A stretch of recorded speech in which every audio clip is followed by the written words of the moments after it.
তৃণমূলের আমলে মমতা বন্দ্যোপাধ্যায়ের রাজত্বে সরকার বিরোধী খবর করে গাঁজা কেসে ফেসেছেন, শ্লীলতাহানির মামলায় ফেসেছেন এমন ইউটিউবারদের সংখ্যা কম খুব একটা নয়।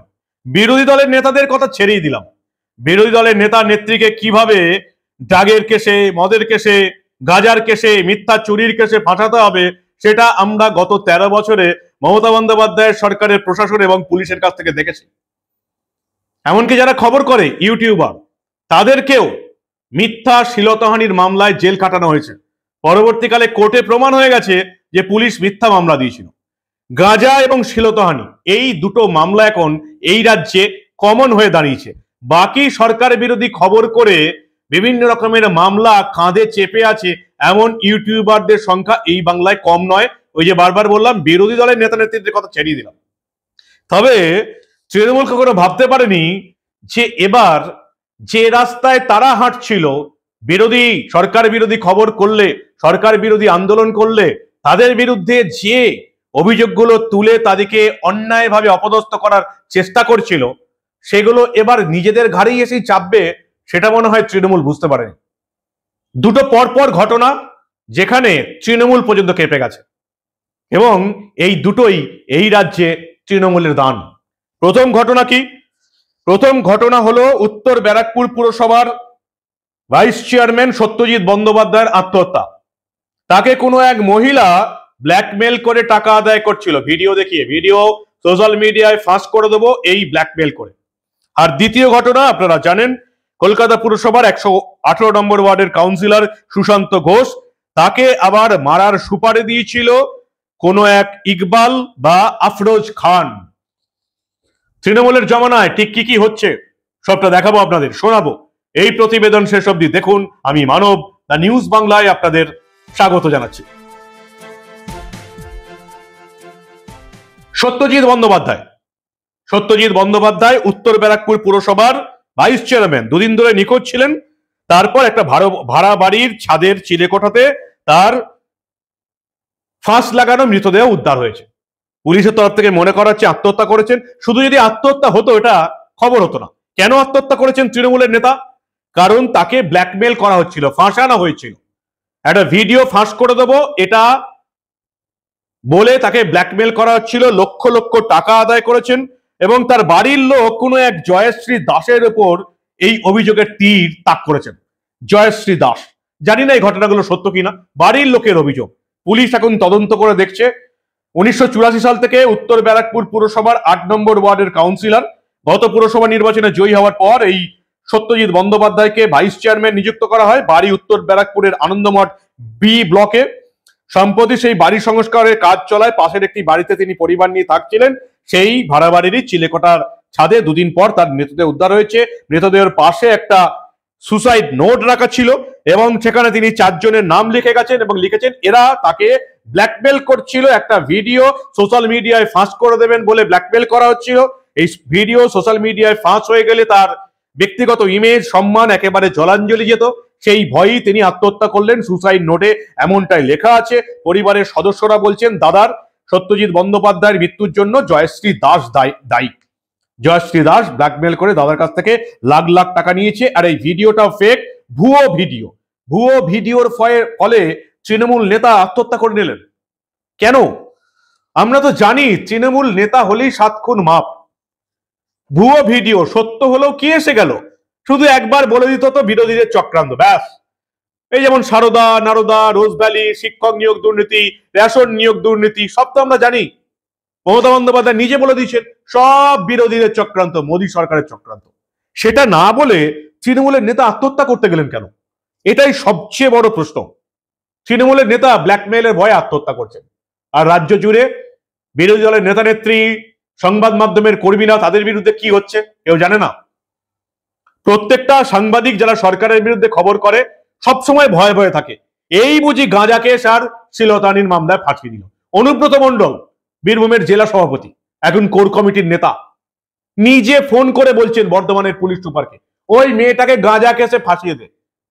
গত 13 বছরে কত লোককে যে গাঁজা কেসে মিথ্যা মামলায় ফাঁসানো হয়েছে সেটা একমাত্র মমতা বন্দ্যোপাধ্যায়ের পুলিশ জানে। রাজ্যপালকে পর্যন্ত শ্লীলতাহানির মামলায় ফাঁসানো হয়েছে, ভাবতে পারছেন? রাজ্যপাল আইএএস অফিসার, মনে হয় আপনাদের নিজের অফিসে কোনো মহিলার শ্লীলতাহানি করবে? মনে হয় আপনাদের একবারও? রাজ্যপালকে যারা ফাঁসিয়ে দিতে পারে, সাধারণ মানুষ, সাধারণ সাংবাদিক তো কোন ছাড়। কিন্তু ওই যে একটা আছে না কর্মফল, কর্মফল এবার কিন্তু তৃণমূল নেতাদের উপর কাজ করছে। না হলে কখনো ভাবতে পেরেছিলেন যে সত্যজিৎ বন্দ্যোপাধ্যায়ের মতন তৃণমূলের ভাইস চেয়ারম্যান উত্তর ব্যারাকপুর পুরসভার ব্ল্যাকমেলিং এর ভয়ে আত্মহত্যা করেছেন? যেমন কর্ম তেমনি ফল। রাজ্য জুড়ে তৃণমূলের নেতা নেত্রী কর্মী সমর্থকরা যা করে বেড়াচ্ছে, এবার তার ফল ভোগ করতে হচ্ছে তৃণমূলের নেতাদেরকে। শুধু সত্যজিৎ বন্দ্যোপাধ্যায়ের শেষ নয়, সুশান্ত ঘোষ যাকে খুন করার সুপারি দিয়েছিল, আফরোজ খান বলে একজন, তার আবার একটা নাম রয়েছে ইকবাল, আরো একটা নাম রয়েছে গুলজার, কি সব প্রচুর নাম রয়েছে, কোনটা কি নাম জানি না আমি। সত্য ঘটনা, পুলিশের তরফ থেকে জানা যাচ্ছে যে আফরোজ খানই সুপারি দিয়েছিল কোনো এক ইকবালকে 10 লক্ষ টাকার সুপারি। সেই ইকবাল আবার 10 লক্ষ টাকার সুপারি নিয়ে 10,000 টাকার খুনি ভাড়া করলো। তার নাম আবার নাকি যুবরাজ সিং, তার সঙ্গে ছিল এই ট্যাক্সি ড্রাইভার হায়দার, এমনটাই আপাতত জানা যাচ্ছে। ভাগ্যক্রমে বন্দুকের ওই ট্রিগার জ্যাম হয়ে যাওয়ায় কোনো রকমে বেঁচে গেছেন সুশান্ত ঘোষ। যেভাবে ছুটে এসে, সিসিটিভিতে দেখছি ফুটেজ, যেভাবে ছুটে এসে খুনি একেবারে পয়েন্ট ব্ল্যাঙ্ক থেকে মারার চেষ্টা করছে, ওই গুলি একটা দুটো খেলে আর বাঁচার আশা থাকতো না। কোথায় নিয়ে গেছে তৃণমূল সমাজটাকে, যেখানে বিহার থেকে 10,000 টাকা দামের খুনি ভাড়া করাটা কোনো কিছু এসে যায় না। আফরোজ খান স্বীকারোক্ত দিচ্ছে নাকি শুনছি, সে নাকি বলেছে যে এই আফরোজ খান রবি হাসপাতাল লাগোয়া আনন্দপুরের গুলজার পল্লীর বাসিন্দা আফরোজ খান। সে বলছে জমি বাড়ি ব্যবসা রয়েছে তার পাশেই জমি রয়েছে হায়দার বলে এক ব্যক্তির। এই হায়দার নাকি সুশান্ত ঘোষের অনুগামী। কাউন্সিলরের ভয় দেখিয়ে এই হায়দার আফরোজের জমি দখল করে নিয়েছে এবং ফ্ল্যাট বানাচ্ছে। এটা মানতে পারেনি আফরোজ, তাই কাউন্সিলরের ভয়ে কিছু করতে না পারে মুঙ্গের থেকে সুপারি কিলার ভাড়া করে এনেছে, এমনটাই নাকি পুলিশকে জানিয়েছে সুশান্ত ঘোষকে দুনিয়া থেকে সরিয়ে দেবার চক্রান্ত। ওই যে বললাম কর্মফল, তৃণমূল গোটা রাজ্য জুড়ে যা করে বেড়াচ্ছে সেই কর্মফল এবার তৃণমূলের নেতাদের তারা করে বেড়াচ্ছে। রাজ্যের বিরোধী দলের নেতা নেত্রী, সাংবাদিকদের জন্য যে কবরটা তৃণমূল নেতা নেত্রীরা খুঁড়েছে, সেই কবরেই এবার তৃণমূলের নেতা নেত্রীরাই চাপা পড়ছে। এটাই হচ্ছে কর্মফল। কর্মা হিন্দিতে কথা আছে না, সে এবার কর্মফল ভোগ করছে তৃণমূলের নেতা। মোটর বাইক নিয়ে পালানোর সময় শেষ রক্ষা করতে পারেনি অভিযুক্ত এই আফরোজ খানকে কোত্থেকে গ্রেপ্তার করা হয়েছে, যেটুকু জানতে পারছি বর্ধমানের গোলসি থেকে নাকি গ্রেপ্তার করা হয়েছে। ইকবাল তার মোটর বাইক নাম্বার খুঁজে বর্ধমান থেকে গিয়ে কলকাতা পুলিশ গ্রেপ্তার করে এনেছে। পুলিশ তৎপরতার সাথে গ্রেপ্তার করেছে, প্রত্যেককেই আপাতত গ্রেপ্তার করে নিয়েছে। এত তৎপরতা পুলিশের অন্যান্য ক্ষেত্রে দেখা যায়নি। আরজিকর কাণ্ডে 5 দিন সময় পাওয়ার পরেও পুলিশের এই তৎপরতা দেখা যায়নি। পুলিশের সিট উল্টে সুপ্রিম কোর্টে প্রমাণ হয়ে গেছে, পুলিশের সিট, বিনীত গোয়েলের সিট, প্রত্যেকটা স্টেপে ভুল ভাল কাজ করে অপরাধীদের আড়াল করার চেষ্টা করেছে। কিন্তু এই সুশান্ত ঘোষের এই গুলি চালানোর মামলায়, গুলি না চলার মামলায় পুলিশ খুব তাড়াতাড়ি লোকজনকে অ্যারেস্ট করে দিচ্ছে। দেখাই যাচ্ছে যে বরাত দিয়েছিল, সুপারি দিয়েছিল, মূল ষড়যন্ত্রকারী অনেকগুলো নাম রয়েছে। কেউ বলছে আফরোজ খান, কেউ বলছে গুলজার, ইকবাল 10 লক্ষ টাকার সুপারি নিয়ে 10,000 টাকার খুনি ভাড়া করলো। কিন্তু এটা বড় কথা নয়। বড় কথা হলো যে একবার ভাবুন, যে তৃণমূল বিরোধীদের গাঁজা কেসে এবং শ্লীলতাহানির মামলায় ফাঁসিয়ে দেবার চেষ্টা করছে, সেই তৃণমূলের নেতা ব্ল্যাকমেলিং এর ভয়ে আত্মহত্যা করছে।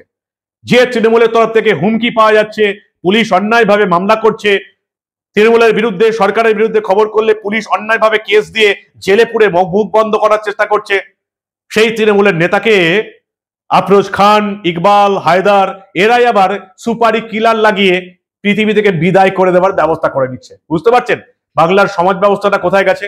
তৃণমূল এর জন্য দায়ী, এবং তৃণমূল ভেবেছিল এটা বাংলার সাধারণ মানুষ যারা বিপক্ষে আছে তারা ফল ভোগ করবে। এই ফলটা যে তৃণমূলকে ভোগ করতে হবে এটা অশিক্ষিত তৃণমূল বুঝতে পারেনি। তারা ওসামা বিন লাদেন থেকে শিক্ষা নেয়নি। আমেরিকার তৈরি করা লাদেন সবচেয়ে বেশি দুঃখ দিয়েছিল আমেরিকাকে। তারা মেরি সেলির ফ্র্যাঙ্কেনস্টাইন পড়েনি, এটাই তো দুঃখের ব্যাপার। অশিক্ষিতরা এখন রাজনীতিতে চলে এসছে, এবং সেই রাজনীতিটা দুষ্কৃতীদের হাতে তুলে দিলে কি ফলটা হয় সেটা তৃণমূল আজকে ভয়ঙ্কর ভাবে বুঝতে পারছে। কি বলবেন আপনারা? আপনাদের মূল্যবান এবং গুরুত্বপূর্ণ মতামত জানান দা নিউজ বাংলার কমেন্ট সেকশনে। আর দেখতে থাকুন দা নিউজ বাংলা। আমরা আবার বাংলা রাজনীতির এই ধরনের কোনো ঘটনা চেপে রাখতে দেব না।